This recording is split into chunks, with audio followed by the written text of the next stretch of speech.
This is the Transportation TV News Update. I'm Tony Dorsey reporting. Infrastructure. It's the network of roadways, bridges, pipelines, railways, dams, and electric lines that carry energy, move people and goods, and link homes and businesses to retail and emergency services.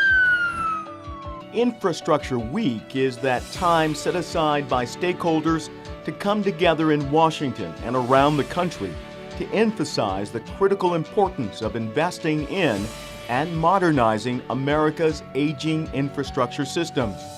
A failure to invest comes at a high price, says John Cox, president of the American Association of State Highway and Transportation Officials.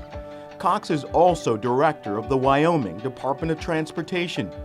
He says Infrastructure Week, May 11th through the 15th, comes at a time when we're seeing evidence that the nation's aging transportation systems need greater investment. I think that the most evident effects are going to be seen probably along a couple of fronts. First of all, although it's gradual, you'll be able to see it and you'll be able to feel it. And you'll see the wear and tear on a vehicle, for instance.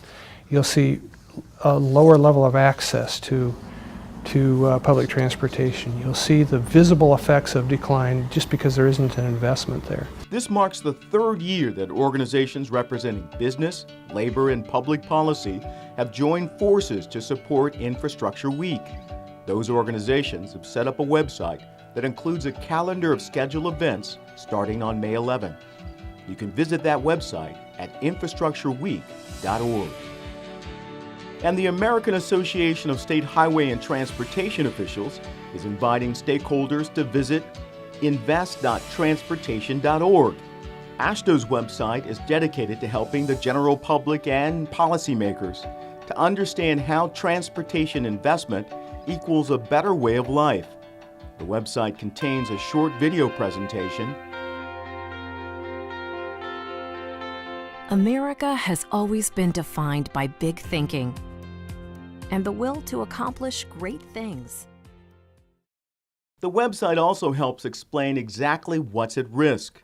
By clicking on the State Impact section, website visitors can see the construction projects and jobs at risk in their state due to the inability of Congress to pass legislation to provide long-term funding for federal highway and transit programs. The current extension of spending authority for federal highway and transit programs expires at the end of this month.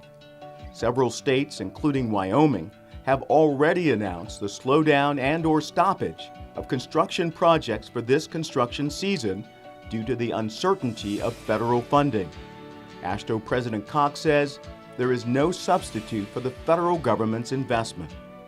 So there's a whole list of impacts that inaction and lower resources in the face of glaring need has, and really none of those impacts are positive at all.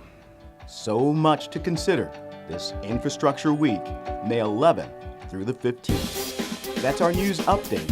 I'm Tony Dorsey reporting.